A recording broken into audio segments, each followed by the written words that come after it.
Yes, good morning, good morning, good morning, good morning, good morning, good morning sa lahat ng mga kapamilya, kapatid sa pananampalataya sa Kappa Community Ministry International Incorporated. Ayan, good morning, and happy listening.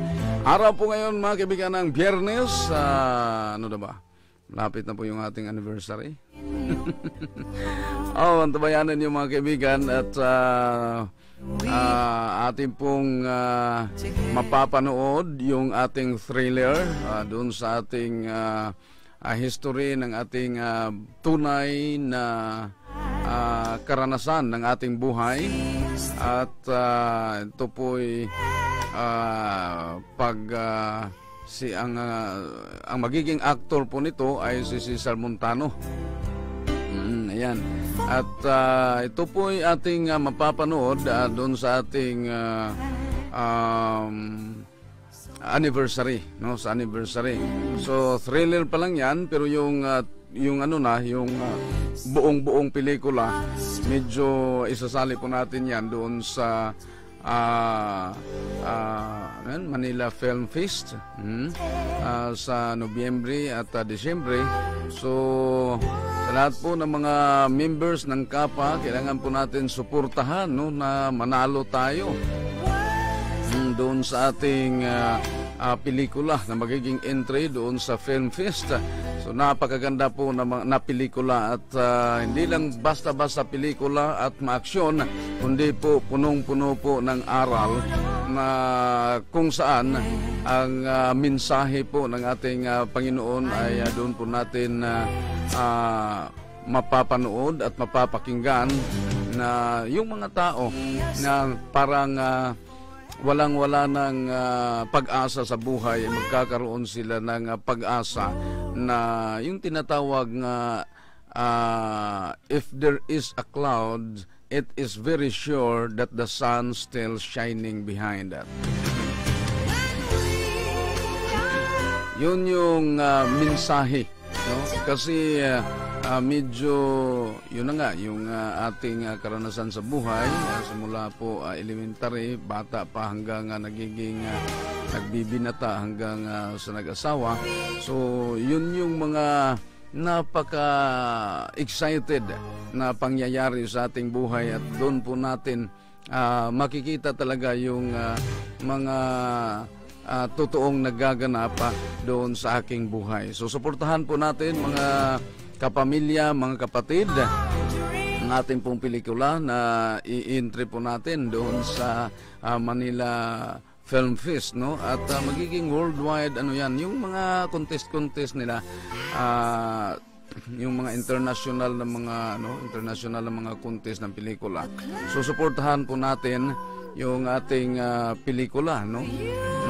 At ito po'y suportahan natin upang tayo po'y manalo doon sa contest na yon. So lahat naman ng mga panahon, mga kaibigan, mga kapatid at mga members ng Kappa as well, ganito yun, sa lahat ng panahon tayo po'y naging panalo, no? Tayo po'y naging panalo.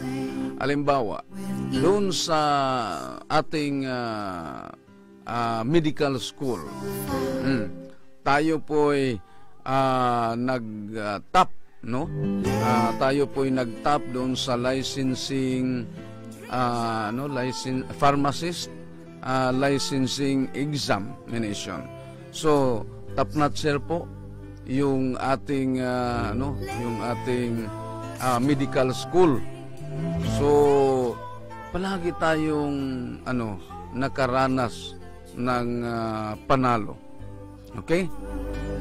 Sa laban naman natin doon sa ating TRO, panalo pa rin tayo.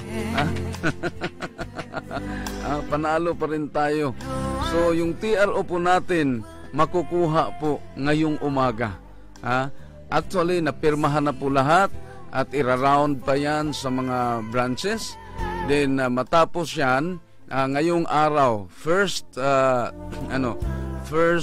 office hours ay makukuha na po natin yung ating Temporary Restraining Order or TRO, na kung saan binabalita po ng mga detractors natin ng mga taga-brigada at taga-bumbo, na binabasura law po yung ating TRO.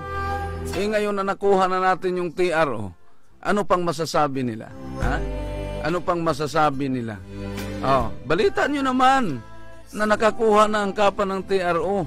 Huwag naman yung binasura. Talagang ibabasura yon dahil wala pong jurisdiction, no, yung korte na magkaroon ng issuance of TRO. Kaya nagbigay tayo ng communication letter doon sa national para tayo mabigyan ng tinatawag na jurisdiction. So yun. Pero yung mga detractors, magbasa lagi mo taklob suka. Basa-basa pong taklob suka para makahibalo mo ba kung unsa gyud ang tinuod. So, congratulations no sa ato, congratulations sa ato dahil na kayanan po nating naging matagumpay yung ating pakikipaglaban dahil sa ginagawa pong unfair na desisyon po ng kabilang panig, no? At yun lang naman, no, gusto naman din ng tanggapan na yon na talagang magkakaroon tayo ng tinatawag na brainstorming, no? Para maintindihan din nila na yung ginagawa po natin ay hindi po illegal, no? Kundi legal po 'yan, no? Tapos ito na nga, no? Ito na nga yung panalo natin na nakamit at nakamtan yung pagkakaroon po ng TRO. So mga mamayang hapon ipopost na natin 'yan. So tingnan natin kung ano namang masabi nitong mga detractors na puro na lang negatibo yung mga balita nila. Puro negatibo, kaya kayong mga members, kayong mga yung dun sa kapa, huwag na kayong magpapaniwala yan. Dahil simulat sa poll, sila na po'y naging sinungaling na. Di ba? Sila po'y sinungaling. So, yung iba kasi naaapektuhan at naniwala kaagad doon sa doon sa mga detractors na yun na walang ibang hangad kundi ang siraan tayo, o di ba? So lahat ng ibibigay ng mga information yan puro paninira, puro masama. Pero doon sa mga tunay na totoong tao ng Panginoon, basahin po natin basahin natin ang basahin natin yung